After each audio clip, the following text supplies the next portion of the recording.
Вновь ищут гости свой момент, но Шахтер вновь вот так вот уверенно начал убивать время. А вот тут передача на Питаки, счет у нас открыт буквально за 4 секунды до выхода Казнадея из бокса для штрафников. Пришла к форварду Динамо Молодечно, но это мы уже видим 2 раза завершающую стадию. Но вот именно как... Недавно мы видели обрезку от Шахтера и, в принципе, шанса после передачи Копытина для игроков гостей. Еще один бросок и 1-1. Мгновенно Шахтер сравнивает.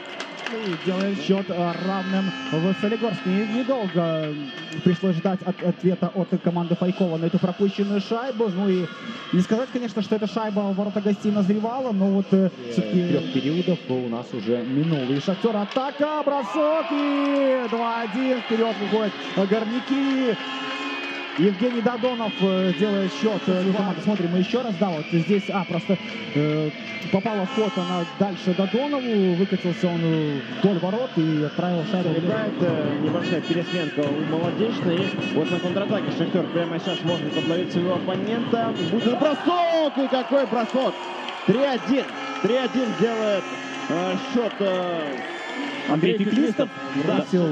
Андрей, мы видим вот завершающую стадию этого броска. Ну вот с этой камеры, может, будет получше видно. Но вот да, не оказалось, что по-прежнему шайба. Антонович переводит на партнера. Передача пустые ворота. И это Елисеев. Молодечно атакует. Вот еще раз этот момент. И Крикуненко здесь не смог переиграть Алексея Колосова.